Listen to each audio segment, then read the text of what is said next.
La radiorrealidad de Iván Ruiz. Como la vida misma. Bienvenidos. Esta es la Radio Realidad. Hoy, miércoles 17 de marzo, ¿no? Estamos aquí desde una cabina especial, nuestros compañeros allá en cabina central. Y hoy tenemos un programa bien cargado de noticias, de informaciones, y sin descuidar, sin soslayar la trascendente fecha donde recordamos el nefasto asesinato, el cruel asesinato, el cobarde asesinato de Orlando Martínez. Buenas tardes, compañeros. Buenas tardes, Lasmi, Gray, Ventura. Buenas tardes. Qué manera de iniciar este programa, recordando a este periodista inolvidable, Orlando Martínez. Buenas tardes, Gray. Buenas tardes, Ventura. Buenas tardes. Mitad de semana. Buenas tardes a todo el país. Hermosa canción.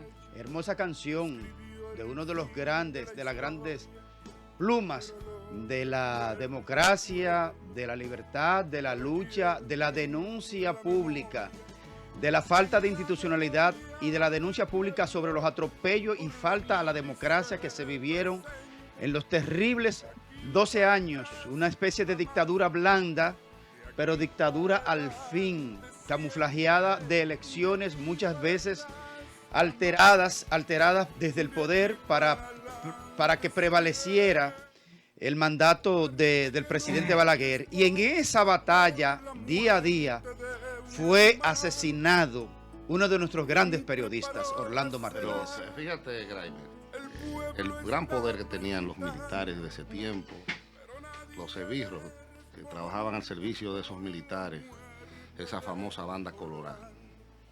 ¿Y dónde están ahora? Porque es que no hay forma de callar, de detener. Las ideas son a prueba de balas, permanecen a través del tiempo y se imponen. Todas esas ideas que ellos trataron de aniquilarlas, fusilando jóvenes, que acabaron con toda una generación de jóvenes valiosos. Y con otros que intentaron y no pudieron, que aún sobreviven algunos de ellos. Pero no pudieron detener sus ideas. Porque ¿qué es lo que pasa? Cuando tú intentas detener una idea por la fuerza, lo que hace es que la potencializa. En estos días murió Pérez y Pérez. La amplifica. Pérez y Eso Pérez. Sí es verdad. En estos días murió Pérez y Pérez y prácticamente murió siendo odiado, incluyendo el día de su muerte. Pérez Martínez, que me dicen que está enfermo, ¿tú entiendes? Y los que están sus huesos pelados bajo tumba son pateados por el rigor del tiempo que establece la historia. Y las ideas, como dice Ventura, de aquellos que sí tenían compromiso, se elevan cada vez más. Y es nuestro punto de referencia para saber cómo tenemos que hacer las cosas correctas, como Orlando Martínez. Y un escrito que de verdad hoy se refrescó a raíz de conmemorar los 46 años de su muerte, de Orlando Martínez. Que se vaya ya. Es el de nada ¿Por se qué no obtiene, te largas? Nada se obtiene cambiando un conservador por otro conservador, un mandatario de derecha por otro mandatario de derecha. La opresión seguiría y la represión continuaría. Y esa es la verdad. Así murió también Amin Abel. Mira, porque yo no creo que a Orlando, yo no pude expresarlo a través del show, porque imagínate tú ahí para hablar hay que meterse en medio de una conversación y casi con una pistola. Perdón, yo estoy aquí oyendo, Pero por ejemplo, aquí que uno tiene más facilidad de poder expresarse, que no fue por un escrito que a Orlando le pasó lo que le pasó, fue por todos los escritos.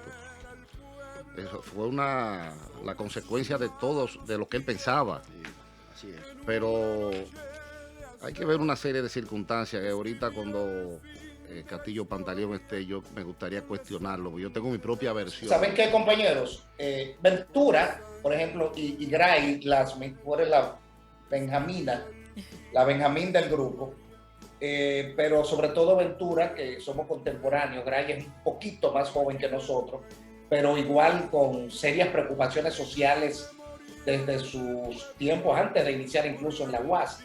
Ventura iba mucho incluso por el lado socialista, por el lado de izquierda, que eran justamente los jóvenes de finales de los 70 y de los 80, los jóvenes que realmente tenían ideales y querían mejoras para su sociedad. Sin dudas, la gran mayoría estaba del lado de la izquierda, ¿no?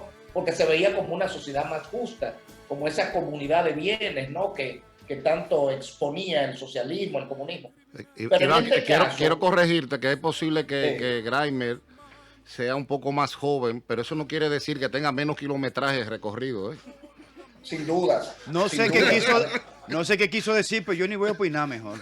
No, yo por lo menos lo asimilé por el buen lado de la historia. Sí, Graimer. sí, yo también. Pues Ventura se va mucho a lo personal, pero realmente yo creo, y a mí me gustaría, y quiero que sea Gray que lo haga, un poquito más adelante, que lea el último artículo que escribió Orlando Martínez. Imagino que desde la redacción del Nacional, porque recuerden, en esos tiempos no es como ahora, que usted lo manda por internet. Los que escribían artículos tenían que ir al periódico a hacerlo, o llevarlo a maquinillas allá, ¿no? Para que le hagan la corrección. Pero Orlando era de redacción. En un mimeográfico era que se llamaba el aparatico. No se recibían las noticias de fuera. Ah, bueno, la columna era Microscopio. Sí, microscopio. Y era una manera de él ver con una lupa, imagino yo que por ahí viene el nombre, los temas que palpitaban en ese momento. Pero imagino él escribiendo ese artículo, imagino al director de entonces cuando lo vio, que creo que ahí nos pueden contar, quizás Narciso Isa Conde nos puede contar esos últimos momentos, cómo fue. Personalmente a mí me interesa muchísimo. Entonces cuando sale del periódico, ¿qué pasó ahí? Bueno, cuando sale del periódico, el día que le escribió todavía no había salido. Imagino que eso fue al día de salir. Todos esos datos yo quiero que nos los cuenten con datos precisos un poquito más adelante, pero que Gray lea ese último artículo donde prácticamente Orlando le desafía al presidente temible Balaguer, doctor Balaguer, y a los temibles generales en ese entonces, Bochán Javier, Neinibar, ustedes me corregirán, bueno, estaban Neinibar Seijas, Bochán Javier, creo que Milo Jiménez, si no me equivoco. Sí, porque, oye, ¿qué es lo que pasa, Iván? Orlando tenía a alguien que le hacía llegar información privilegiada de cosas que pasaban en el tiempo, y él entonces hacía denuncias muy puntuales y muy valientes que ponían con los pelos de punta a ese sistema balaguerista. Sobre todo porque la denuncia tenía mucho fundamento, porque era que él se enteraba de primera mano de algunas cosas. O sea, que dentro había un intruso, de No, seguro. él tenía una forma de que le facilitaban información, y él hacía los escritos en base a esas informaciones. Entonces, cuando el que está cometiendo esos hechos ve que le escriben con ese fundamento de cosas que realmente hizo, eso lo desespera, Claro, lo acorrala. Lo acorrala prácticamente. Además, el único que se atrevía a hacerlo era él. Porque Orlando no era una persona sumisa. ¿Quién dirigía el Nacional en ese entonces? Porque no era Gómez Pepín todavía. No era Ornes, Coacú. No, Ornes era el Caribe. Ah. Creo que Ornes siempre fue el Caribe, don Rafael Herrera en el diario, ¿no? Era por ahí el asunto, pero por eso es que queremos tanto Castillo Pantaleón. Es posible que Radamés haya sido el director en ese tiempo. ¿Quién? Es posible que Radamés haya sido el director en ese tiempo. Radamés Gómez Pepín. Sí. Porque él dirigía la revista Hora. Orlando dirigía sí. la revista Hora, que era muy contestataria, que era muy fuerte, ¿no? Y que enfrentaba esos temibles 12 años que había que vivirlo para saberlo, señores. Uno que estaba chiquitito, ¿no? De 8, 9, 10 años, pero yo veía a mis padres. Ahorita hay que llamar a mami para que dé su testimonio, porque si no me equivoco, Orlando visitaba la casa de nosotros. Y yo creo que sería un testimonio de primera mano interesante a mi madre Dorothy Guerrero Acabelli. Compañeros.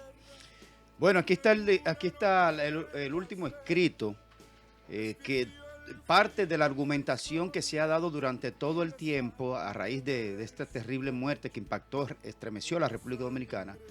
Está escrito por Orlando Martínez, dirigido, es una especie de carta al presidente Joaquín Balaguer. Señor presidente de la República, ya que usted impide que un artista del prestigio y la calidad moral de Silvano Lora viva en su patria, ya que dejar en el extranjero a dominicanos le produce placer o ganancia politiqueras, me voy a permitir hacerle algunas recomendaciones. Espero que sobre todo medite la última. Como usted ha dicho que en este gobierno, y parece ser cierto, la corrupción solo se detiene en la puerta de su despacho. ¿Por qué no saca de la República Dominicana a todos esos corruptos? Como aquí existe una galopante inflación de delincuentes sin uniformar y según usted también uniformados, ¿por qué no les ordena a los calieses del régimen que los apresen y lo metan en un avión? ¿Por qué no le dices a los genízaros que prestan servicio en el aeropuerto que apresen no a los que traen cigarrillos de marihuana, sino a los peces gordos del tráfico de drogas? ¿Por qué no manda al exilio a los que reciben comisiones para negociar contratos que entreguen nuestras riquezas a las compañías multinacionales? ¿Por qué no instala en un barco a los latifundistas, a los que están negados a que este país salga del subdesarrollo y de la situación de miseria colectiva que los acompaña? ¿Por qué no entra en ese mismo barco a quienes la ciudad son el soporte ideológico de esos terratenientes? Y también a quienes son el sostén armado, los que dan palos, apresan y torturan campesinos que luchan por sus derechos, como usted es en llave de los norteamericanos. ¿Por qué no le solicita un portaaviones para enviar al lugar que fuese a los numerosos calieses que viven del trabajo del pueblo? En caso de que su amistad con los Estados Unidos sea más estrecha que lo que sospechamos, ¿por qué no le pide al Pentágono un cohete último modelo con el objetivo científico de crear una colonia de calieses en la Luna? ¿Por qué no desaparece de la vista de los dominicanos honrados, que son la mayoría, a todos los vagos que en este gobierno cobran sin trabajar? ¿Por qué, tómelo en cuenta, no depositen un cómodo asiento de primera a los funcionarios irresponsables que se la dan de fuché, contemporáneos, y a la hora de la responsabilidad no dan la cara?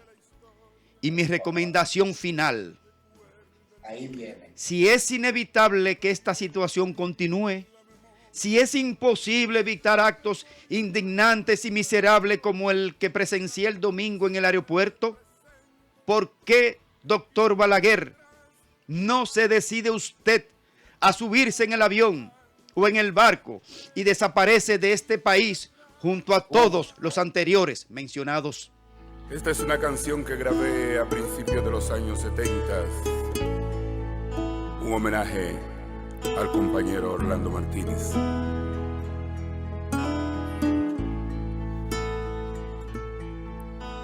¿En dónde está el criminal que se ha manchado las manos? Cobarde que no responde por la muerte de un hermano. ¿Quién preparó la celada? El pueblo está preguntando, pero nadie le responde por la muerte de Orlando. ¿Quién derribó su pecho? Ahí está. Yo creo que fue un acontecimiento trascendente, importante. A partir de ahí se activaron, compañeros, se activó toda una sociedad y se indignó toda una sociedad responsable de que realmente las cosas no marchaban por el camino correcto. Ciertamente estamos hablando de un artículo desafiante en cualquier época, pero el que conoció los 12 años sabe que desafiar de esa manera a un doctor Balaguer con los gorilas que lo acompañaban, pues el asunto adquiere una intensidad mayor, ¿no? Bueno, yo recuerdo, Iván... Más que a Balaguer lo que lo acompañaban, que eran asesinos. Sí, correcto. Yo recuerdo los incontrolables. que también en el Balaguer de los 10 años Narciso González escribió un artículo también pesado contra Balaguer que era otro Balaguer, ¿eh? Claro, otro pero Balaguer. lo denominó como el hombre más perverso de Latinoamérica en ese último escrito de Narciso González. ¿Dónde terminó Narciso? Bueno, aún no se sabe, ¿no? Desaparecido, obviamente aún muerto. No se sabe. Obviamente muerto, pero estamos hablando que Balaguer y cualquier otro de ese talaje de presidentes que son intolerantes, aunque Balaguer modificó un tanto su proceder en el segundo mandato de 10 años, pero el entorno intransigente y troglodita, gorilas de militares alrededor de ese tipo de presidentes, son tipos que él mismo lo llamó incontrolables. Yo no creo que fueran tan incontrolables. Ellos representaban un reflejo de cómo Balaguer pensaba en muchos aspectos. Se traía un tufo trujillista. Ah, no, claro que sí. Mira, 30 años tenía. Trujillista intenso, ¿no? Es muy difícil que un gobierno mande a matar a un periodista, porque tú matas a un periodista y el mensaje que ese periodista lleva se amplifica ante el hecho. Ahora, ¿de qué forma tú controlas a una persona que le va a meter miedo a un periodista, que le va a amenazar, a darle golpe, por ejemplo? O que ese periodista pase como ha pasado, que le dio un ataque epiléptico y se muera. O como se dice que fue en el caso de Orlando, que tenía una pistola 32 y un guardia le metió un tiro. Dicen también porque que eso son cosas que pueden pasar en el momento que salen fuera de control. Que se salen de control. Pero un gobierno mandar a matar a una persona después que hace un escrito está amplificando el mensaje. Y perpetuándolo el mensaje. Fíjate que le ha ido muy mal a los gobiernos donde han muerto periodistas en todas partes de Latinoamérica, en todas partes del mundo. No, y las balas que utilizaron fueron descargadas por, dieron a la conclusión de que eran miembros de la Policía Nacional. Claro, obviamente, porque la investigación que hizo el juez en ese tiempo, Castillo Pantaleón, juez al momento de la investigación, hizo un trabajo. De no haber sido Juan Miguel Castillo Pantaleón, muy probable ese caso nunca se hubiese resuelto, de no haber sido él. Porque para hacerlo como se hizo, tenía que ser un individuo de esa condición. Comprometido. Y segundo, que ganara el PLD el gobierno, encabezado por Leonel Fernández en ese momento, que tenía el compromiso en ese momento, porque era el equipo liberal de la política de nuestro país. Y que inclusive Leonel Fernández le puso al salón principal de prensa de Palacio en esa fecha Orlando Martínez. O sea, tuvo que darse esos dos elementos. Un juez primero de los timbales y el valor moral de Juan Miguel Castillo Pantaleón, y luego que coincidiera con que pusieron a Belito en la Procuraduría. Bueno, pero sí, y Leonel Fernández, que tenía el compromiso en ese tiempo de dar respuesta a un Balaguer siempre habló de los incontrolables. Pero él en este país siempre fue un intocable. Bueno, hablando de ¿Quién? jueces. Balaguer. Sí. Hablando de jueces. Balaguer siempre fue un intocable. Pero de principio de siglo. Él llegó al poder Balaguer con Trujillo. era tan intocable que la justicia se detenía en la puerta de su despacho. O si todo. Hablando todo. de jueces, abogados y Se leyes. llevaron a Guillermo Moreno por eso. Claro. Señores, pero dejen que Sí, ella va a tener que saber sortear y meterse. Ella va a aprender, va a tener que aprenderse el modelo real. Mira, hablando de Le un jueces. curso con Ivonne. Sí, hay que hacerlo. No, para Ivonne interrumpir, hay que matarlo. Hablando de jueces, abogados y leyes, tenemos en la línea al abogado Carlos Balcácer, quien fue el abogado de Chinino Lluveres, quien se dice que fue el autor intelectual de la muerte de Orlando Martínez. Buenas tardes, bienvenido a la Radio Realidad. Buenas tardes, buenas tardes. Buenas tardes, doctor. ¿Cómo se siente? Doctor, Bien, buenas tardes, doctor.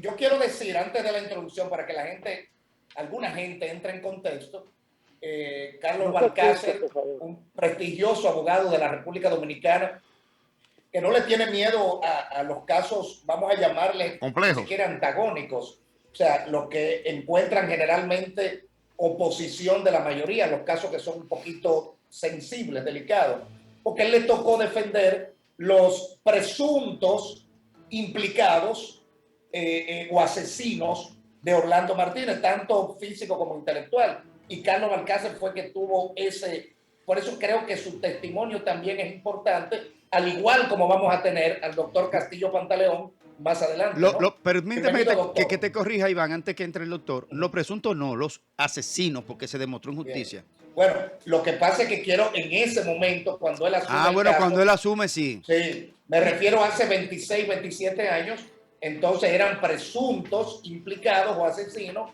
y él asumió el caso, ¿no? Adelante, doctor Balcácer, bienvenido. Muchas gracias. Yo no voy a inscribirme en una discrepancia total y absoluta en cuanto a si fueron asesinos o no, porque desde el principio que yo asumí el caso, yo defendí a 3 de los implicados en diferentes etapas, tanto a Lluvere Montanz, quien se mantiene en este momento arropado con la presunción de estado de inocencia, igual defendí a Rafael Alfredo Lluvere Ricardo y a Joaquín Antonio Pou Castro. Los otros 2, a Cabrera Durán y a Emilio de la Rosa, yo nunca le asistí en defensa. Ahora bien, tan pronto yo vi la situación que implicado el caso, nosotros planteamos una tesis en principio que era independientemente a si participaron o no los 2 últimos que yo mencioné que defendí en el hecho de sangre, y fue el tema de la amnistía. El caso de Lano Martínez, por un lado, no puede ser socorrido de que fue un crimen de Estado si le huimos por otro lado a la ley número 1 del 8 de septiembre del 78, la ley general de amnistía, porque fue una ley general de amnistía que se amparó bajo la teoría subjetiva, es decir, delitos comunes pero por pretensiones o impulsos políticos. Y si fue un crimen de Estado, entonces los autores, los coautores o cómplices debieron haber sido también amparados por dicha ley de amnistía. ¿Qué contestó la Suprema Corte de Justicia? De una forma irresponsable, que la Ley General de Amnistía no amparó a los acusados de homicidios. La Suprema Corte de Justicia, estamos hablando del Pleno, nunca dijo que el caso específicamente de Orlando Martínez escapaba a la ley de amnistía, no, sino que no hubo beneficiados de homicidios porque la ley no alcanzaba los homicidios. Y yo le demostré a la Suprema con una lista encabezada por Plinio Mato Moquete, sí, y otros implicados más que estaban precisamente acusados de homicidios calificados, y fueron beneficiados por la ley de amnistía. Bien, vamos entonces ya a lo particular. Cuando yo me entero por la narrativa que me hace Joaquín Antonio Pou Castro, que estaba en el lugar de los hechos, y observando a la Fiscalía entonces del distrito de Domínguez Brito, que inexplicablemente pedía 30 años de reclusión para un Pou Castro que nunca se desmontó del vehículo, y 20 años para Mariano Cabrera Durán, que es el que le da el tiro en el pómulo derecho a Orlando Martínez, y que se desmonta del vehículo. Independientemente de eso, que le voy a decir ahora mi consejo legal cuál fue. Yo le dije inmediatamente a Joaquín Antonio Pou Castro que él tenía que admitir partiendo de la teoría de que a él se le ordenó a través de un coronel con sede en la entonces Secretaría de las Fuerzas Armadas que le diera una paliza a ese periodista, el cual él no lo conocía. Y Pou incluso no quería ir a eso. Y conversa en el ensanche Osama con Rafael Alfredo Lluvere Ricardo Lluverito, que está preso en La Victoria con 23 años de prisión y 73 años de edad. Le manifiesta que el coronel Contín le había sugerido que buscara 2 tigres, así mismo con ese calificativo, para darle un escarmiento a un periodista. Y Lluverito le dice que no le haga caso a eso. Pero a los 2 o 3 días, vuelve el coronel Contín y le dice a Pou Castro si él hizo la diligencia. Él le dijo que no lo había hecho. Y le dio una reprimenda. Entonces él vuelve donde Lluvere Ricardo, su amigo inseparable, y le plantea que Contín no se ha olvidado de la encomienda. Y de ahí se desplaza a Villa Consuelo y contactan a Luis Emilio de la Rosa Vera, que había sido un militante del grupo denominado La Banda en el 1970, es decir, unos 5 años atrás. Luis Emilio no quiere ir a la empresa y dice que no. Y ellos insisten. Y al final lo convencen, lo suben en el vehículo trasero donde conducía Don Castro. Le dicen a Cabrera Durán que le van a ordenar detener a un hombre. Cabrera Durán ni siquiera sabía que es el paracaidista de la Fuerza Aérea, que lo expresaron en una bodega en Estados Unidos, y lo colocan en el asiento delantero. Cuando le caen detrás al vehículo, al ver la situación, lloviznando, que fue todo lo contrario lo que dijo Narciso, que decía Narciso y el gordo Cuello, de que cuando Orlando bajaba de la pendiente del alma mater, que dobló a la derecha, recuerde que la de Contreras era de doble vía, dije que él dobló a la derecha, fue mentira, nunca dobló a la derecha, dobló a la izquierda, rumbo a Máximo Gómez. Bien dijo la Comisión Política del PCD que investigó el caso, que en la Lincoln con José Contreras, Orlando se hizo una parada donde una joven de apellido Cabral, que presuntamente había un romance entre ellos dos, que él habló algo con ella y que lo vio una ricundita que había ahí entonces, más tarde, le ordena a Orlando que se pare, se sube el vehículo de Orlando, porque eran de que amigos, se conocían, y sin inmediatamente le da el tiro en el lado derecho a Orlando. Eso también fue falso, porque que le dé el tiro a Orlando en el pómulo derecho no es sino Cabrera Durán. Terminado ese paréntesis, entonces, cuando come cuenta a mí, tal cual como se lo contó al otro juez de instrucción, que le dice a Cabrera Durán y a Lluvera Ricardo, párense del carro y traigan arrestado a él.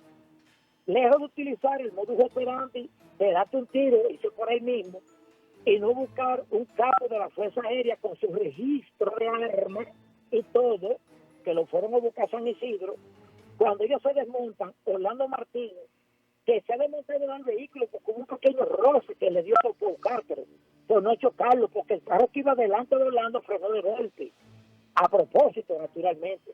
Cuando Orlando Martínez ve que se desmontan ellos dos, y naturalmente con una actitud de imbécil, con armas en la mano, Orlando subjetivamente cree que lo van a matar. Legítimamente piensa así, aunque el fin no era matarlo. Orlando entra al vehículo Lancia, deja la puerta de él, de conductor abierta, se dirige a la guardera del vehículo o la gaveta a buscar 2 armas que tenía, ilegales por cierto las 2. En lo que él está buscando las 2 armas, el vehículo Lancia, como era nuevo, tenía apenas 4, 5, 6 meses ya adquirido, mantiene la luz encendida adentro. Lluvera Ricardo está a la izquierda de Orlando, Lluvera Ricardo está pegando la puerta abierta de Orlando.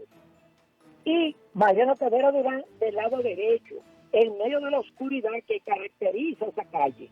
Al día tal que hoy día, al tiempo que hace todavía, es oscura el pedazo de calle, ese tramo. Entonces Lluvera Ricardo le desea a Cabrera Durán que tome el mando, porque está buscando armas para dispararle a ellos dos.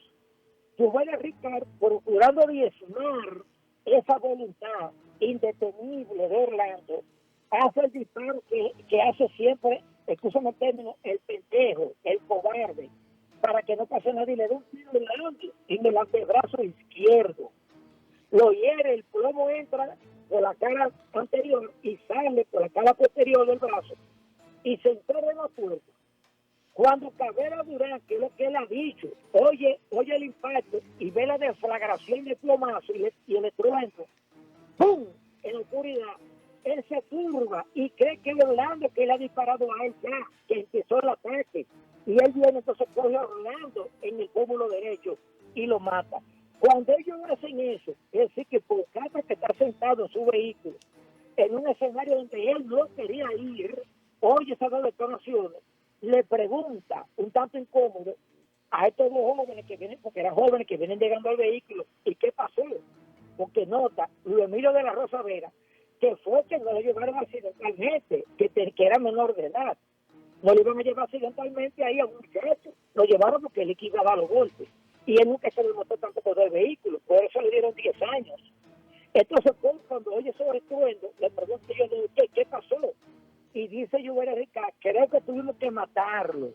Por Castro, ahí mismo, prefiero más de 30 palabras impublicables, José, molesto, irritado, diciendo, qué maldita vaina, qué maldita vaina que a mí me han buscado, yo no quería venir a esta desgracia.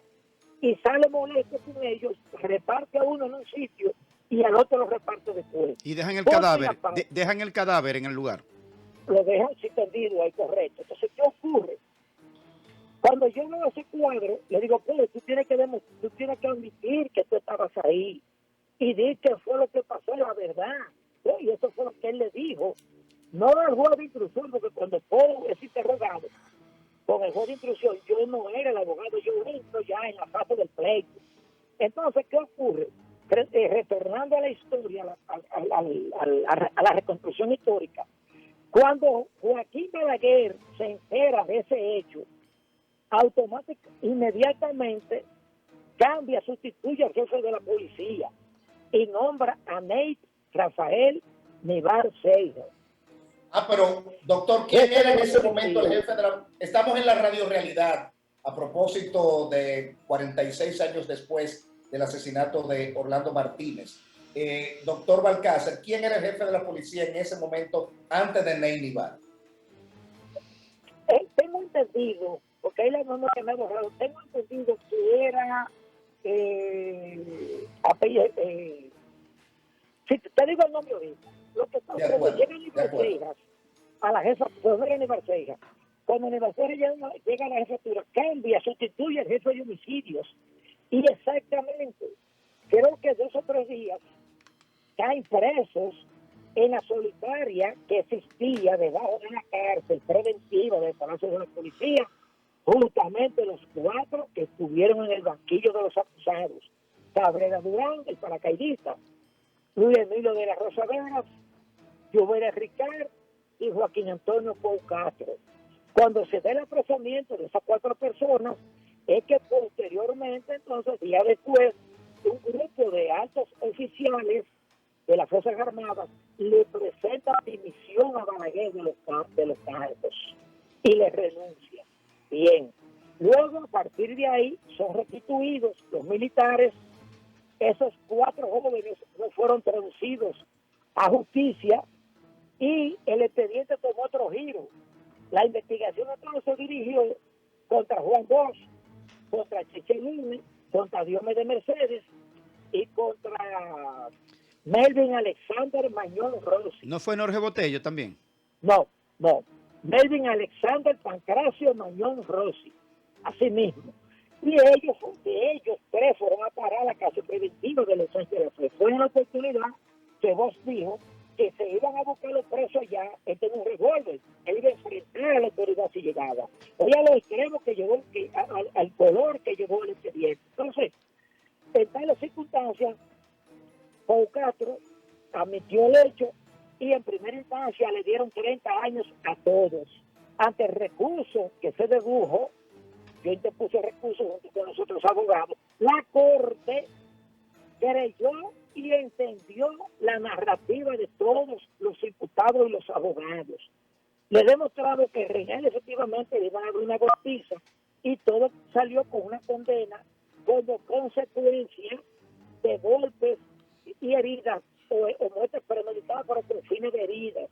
Y le aplicaron entonces 10 y 12 años a todos. A esa sentencia de la Corte se le dedujo recurso de casación por parte del Ministerio Público de la Corte. Y la Corte trazó la sentencia y le envió a San Pedro de Macorís. A partir de ahí, yo no sigo en el proceso, porque ya Salvador Lluvere Montaz había sido escarcelado a través de un auto de la Procuraduría General de la República por problemas de salud, y los propios abogados del caso Orlando Martínez, el mismo Ministerio Público había solicitado el desglose de Lluvere Montaz por el cuadro de salud que él estaba presentando en esos momentos, avalados por un médico adscrito a la Fiscalía. Bien, finalmente, ¿qué se puede al final? colegir al final como repaso de pensamiento de este tema. Orlando Martínez, en mi opinión particular, Joaquín Balaguer no lo mandó a matar. Igual también pasó, perdóname que me salga del caso Narcisazo, donde fui abogado, de Constantino Mato Villanueva y de Leo Reyes de Encoste. De ambos fui abogado, junto con Altañá Pérez Méndez, que en cuanto a este último. Bien. Pero doctor, ¿y no llegó doctor Balaguer a hacer, son evidentemente especulaciones, a decir que lo tenía como un poco cansado, que no lo dejaba trabajar? ¿Haría ese comentario el doctor Balaguer? No te escucho bien, perdóname. De las especulaciones y mitos que se han siempre expresado, es que el doctor Balaguer en algún momento expresó como que ese muchacho me tiene cansado o ese muchacho no me deja trabajar delante de militares. Yo no descarto esa sabrita de Balaguer. Lo que yo sí te puedo decir a ti, que en ningún momento Joaquín Balaguer prestó asistencia legal amistosa nunca a Lluvere Montaz, nunca. De haber sido Balaguer, por ejemplo, un partícipe, o el mismo Lluvere Montaz, entonces hubo que ser imposible por excluirlo del expediente. Incluso en ese entonces, Joaquín Balaguer designaba con su dedo índice derecho a los jueces y el Senado, y ningún juez dio otro lugar. En ese caso, el expediente se tuvo ahí cuando el juez era Arnaud. Conociendo a Arnaud el juez, recordamos que todos los interrogatorios tenían vicios y por eso que la Corte anuló la sentencia de caso de Martínez. Ejemplo, en el interrogatorio que se le hizo a Milo Jiménez, no figuraba la firma de Milo Jiménez y sí la del juez y del secretario.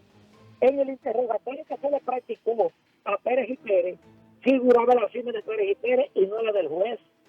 En el interrogatorio que se le practicó al gordo Cuello, José el Cuello, si no, estaba la firma del juez y del gordo Cuello, más no la del secretario. No había un interrogatorio que adoleciera de un déficit. Y al ver eso, naturalmente la Corte anuló todos esos testigos. Cuando la Suprema Corte envía el asunto a San Pedro, ya el equipo de abogados que dirigíamos el proceso no estábamos en San Pedro, y en San Pedro, ante la Corte, con el envío casacional, validó esos interrogatorios, porque los abogados nuevos que fueron allá no dominaban la historia procesal de los incidentes del caso. Doctor, una pregunta, si se quiere, deontológica. Y ya finalmente, ¿no?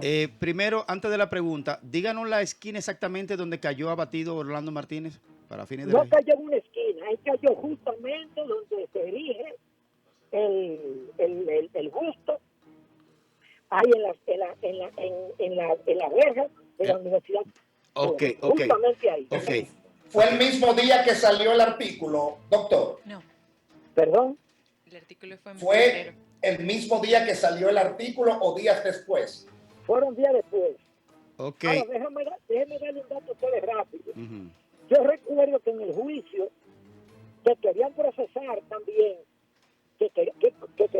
obviamente como estaban procesando a Paul Castro, yo saqué de la obra El guerrillero y el general de Hanley Herman un párrafo de Hanley Herman que decía que él había sido alzado, creo que en la Loma del Mogote, en calidad de prisionero de guerra, y que no le estaban dando comida, y que le habían pasado a él, el cuerpo de él, se lo habían entregado a un oficial del ejército que le permitió comer con las manos atadas, y que cuando ese oficial del ejército lo llevaba trasladando para la capital, vino un chico con una misión militar y le pidió a ese oficial del ejército que le entregara a Hanley Herman a ese cuerpo de militares.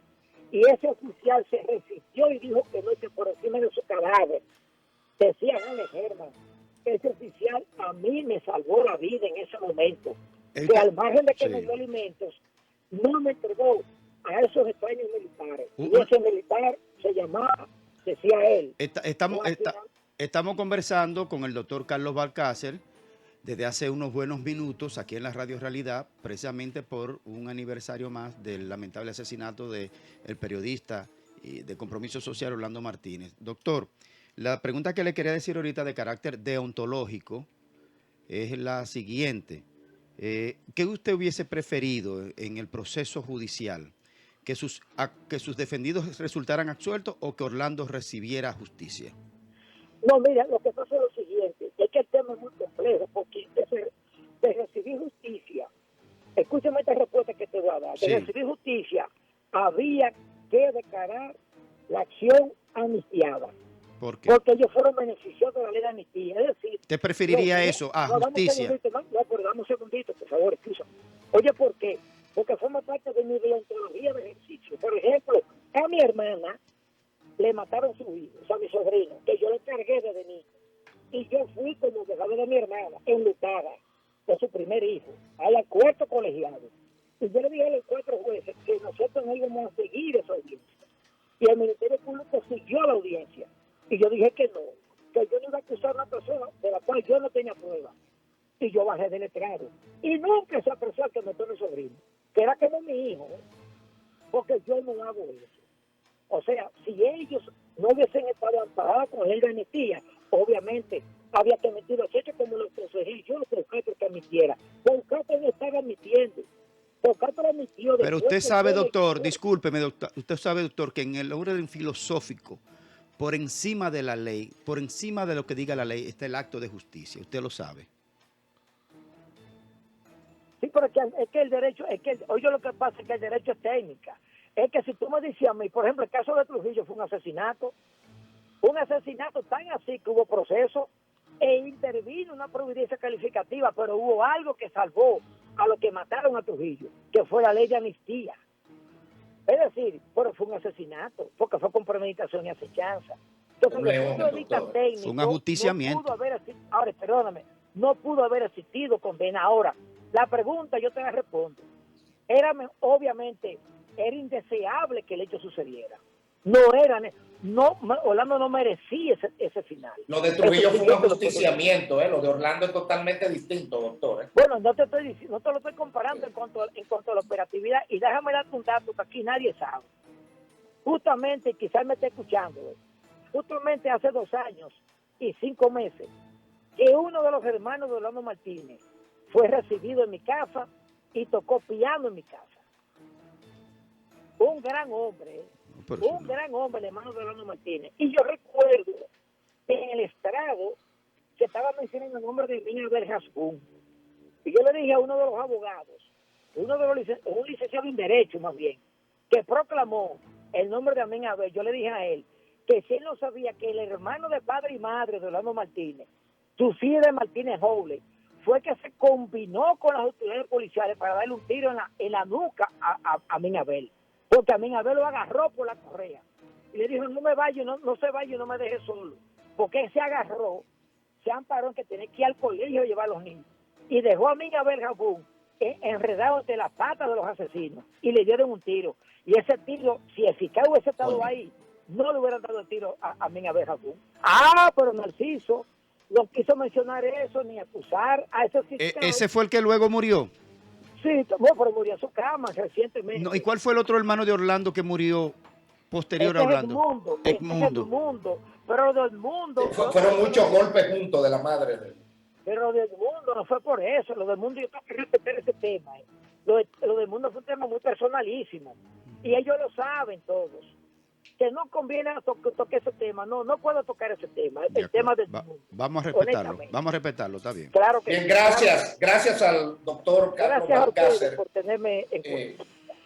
Testimonio amplísimo. Creo, el equipo de producción allá me confirmará. Tenemos prevenido al doctor Castillo Pantaleón, ¿no?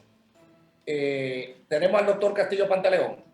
No, aún no. No, tenemos a Isa Conde, quien es dirigente socialista. Narciso Isa Conde, sí, que tiene un testimonio también de primera mano, porque Orlando pertenecía al mismo partido comunista. ¿Qué ¿no? hacemos, Iván? ¿Hacemos una pausa? ¿Lo hacemos? No, vamos a hacer la pausa, Sí. sí. Y en breve vamos a tener a Narciso Isa Conde Preparen en este programa especial, recordando en la memoria de Orlando Martínez, para que no lo olvidemos nunca.